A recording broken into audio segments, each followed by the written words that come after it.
मित्रों नमस्कार प्रणाम। मैं हूँ वेद प्रकाश।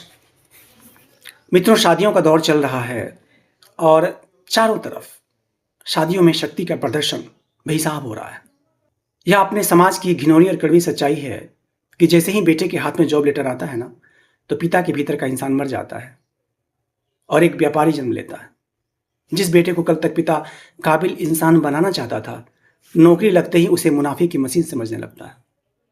पिता के मन में बेटी की खुशी से ज्यादा इस बात का हिसाब चलने लगता है कि अब इसकी कितनी बोली लगेगी।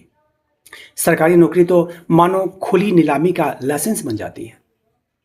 कल तक जो पिता गांव में झुक कर बातें करता था, बेटी की नौकरी के बाद उसकी गर्दन में दहेज का सरिया फिट हो जाता है। अब वह रिश्तों को प्रेम की नजर से नहीं बल्कि रेट लिस्ट की नजर से देखता है।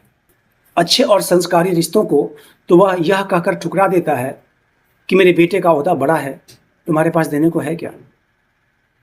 नौकरी लगते ही पिता यह भूल जाता है कि उसकी भी अपनी बेटियां हैं। वह दूसरे पिता की मजबूरी, उसकी जमीन और उसकी गाढ़ी कमाई पर गिद्ध की तरह नजर गड़ा देता है। वह भूल जाता है कि वह रिश्ता नहीं जोड़ रहा बल्कि अपनी बहू के रूप में एक कर्जदार घर ला रहा है, जिसे बाद में ताने देकर प्रताड़ित किया जाएगा। ऐसे पिता यह नहीं समझते कि जो घर दहेज की नींव पर खड़ा होता है वहां शांति कभी नहीं टिकती। जो बहू भारी दहेज लेकर आती है वह अक्सर अपने साथ अहंकार भी लाती है। बेटे की सफलता पिता के लिए गर्व का विषय होनी चाहिए थी, लालच का नहीं। जो पिता बेटे की नौकरी को दहेज का व्यापार बना लेते हैं, वे अंततः अपने बेटे का सुख और घर का सुकून दोनों ही बेच देते हैं। ऐसे लोग सोचते हैं कि मैंने अपनी बेटी की शादी में जो कर्ज लिया था, जो संपत्ति कमाई थी, उसकी भरपाई अब बेटी की शादी में दहेज लेकर करूंगा। वे शादी को संस्कार नहीं बल्कि एक फाइनेंशियल रिकवरी का जरिया बना लेते हैं। कल तक जो पिता हाथ जोड़कर दहेज के लिए मिन्नतें कर रहा था, आज वही पिता दूसरे लाचार बाप की गर्दन पर पैर रखकर खड़ा हो जाता है। यह ठीक वैसा ही है जैसे एक सताया हुआ कैदी जेलर बनते ही दूसरों पर ज्यादा जुल्म ढाने लगता है।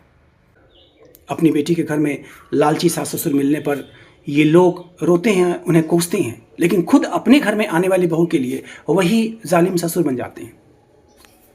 यह उनकी अपनी नैतिकता का पतन है। जो आदमी अपनी बेटी को दहेज देकर उसकी लाचारी देख चुका है, उसे तो सबसे पहले दहेज के खिलाफ खड़ा होना चाहिए था। लेकिन अफसोस, इंसान की फितरत यह है कि वह दूसरों का दुख बांटने के बजाय अपने दुख का बदला तीसरे निर्दोष इंसान से लेना चाहता है। इसमें पुरुषों से अधिक महिलाएं शामिल हैं। दहेज मांगने में पुरुषों से ज्यादा महिलाएं शामिल हैं। अगर पुरुष कहीं नम्र हो भी जाते हैं तो महिलाएं कहती हैं कि फला की बहू को ज्यादा दहेज मिला है, मेरी बहू को भी मिलना चाहिए। महिलाओं की भूमिका यहाँ बहुत अहम हो जाती है। मित्रों, मन बड़ा व्यथित होता है शादी विवाह में जब हम कहीं जाते हैं और देखते हैं वहां शक्ति का प्रदर्शन, लोगों की बातें सुनते हैं तो बहुत तकलीफ होती है। कम से कम ये उम्मीद तो नहीं होनी चाहिए समाज से। आज के 21वीं सदी में हम जी रहे हैं।